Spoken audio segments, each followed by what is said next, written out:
Pagod na pagod ang tao. Puro katatrabaho para sa pamilya. Oh, nag-i-inspect ka na naman. Lagi ka na lang ganyan. Ano? Nagpapabili mo? Pagkain? Ang daming pagkain, daming dilata dyan. Sarap. Oh, may ano pa dyan. Sardinas. Nagsardinas ka na lang. Alam mo, wala ng budget. Wala bang sahod. Oh, baby. Alam mo, siniksik ka. Ah. Bango-bango mo. Oh. Bango mo sa itsura. Oh. Lalo na siguro pag mamaya, pagdating ko na. Hindi ko ka.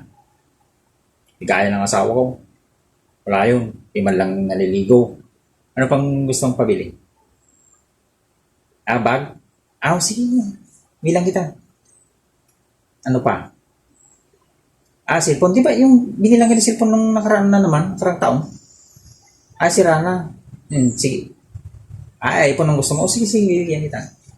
iPhone 11. So, oh, sige, wala problema na. Ano problema, bibigyan? Mag-withdraw ako, ha? Mag-withdraw ako. Tapos yung sukli, yung matira, bigay ko na lang sa'yo, ha? Bili mo ng pampaganda mo, magpariban ka, magpasalon ka, ha? Oo. Bibigay ko sa'yo. Yung 3/4 ng sahod ko, bibigay ko sa'yo. Kung isipin yung asawa ko yan. Wala na yun, lusang na yun. Kahit anong gawin yun, wala. Ah.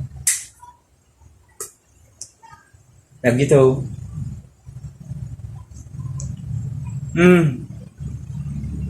Ganyan ka naman lagi. Mamaya magsusugal ka na naman. Ang gusto mong gawin ko. Ha?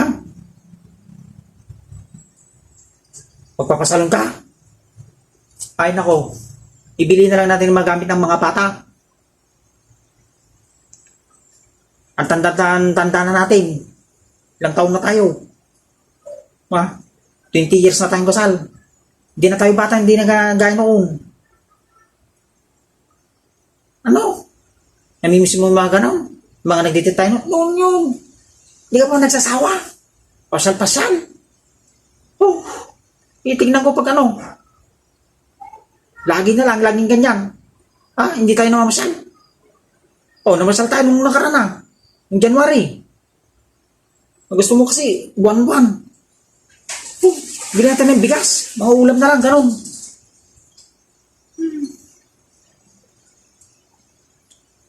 Baby. Wow. Ang ganda ng pantalon mo, Ay, yan yung binili ko noon? Yan ba? Bagay na bagay sa'yo, Wow. Kaya nga mahal na mahal kita eh. Alam mo naman. Mahal na mahal mo rin ako. Maybe. Alam mo na, miss ko yung dating ginagawa natin. Yung dati nga, hindi mo ba natandaan? Yung pinabutan natin doon sa noon.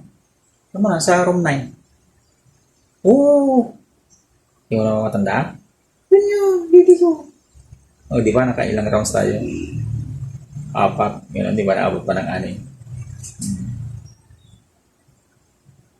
Yung asawa ko? Wala yun. Hindi nga ako yun eh. Hindi nga alam kung anong hindi nga magtatrabaho sa akin. Ako lahat gumagawa eh. Pagod ako sa trabaho, tapos ako pang pagdating dun sa ganun, labing-labing namin. Wala, baby ko. Kung gumagawa kaya, nananawa na ako, nagsasawa na ako. Yung isang raw nga eh, tutusin, ayaw ko pa eh. Ayaw pang may mangyari na kasi wala na. Lansa-lansa na ng asawa ko. Kahit ng lasa ba? Parang yung maintindihan kung anong isda na panis na anong pagkain na hindi mo maintindihan talaga. Pero pag ikaw, ang bango-bango mo, kahit hindi ka maligo ng isang linggo, pagkainin ko pa rin yan, baby ko. Sarap mo kasi. Love you. Bye-bye.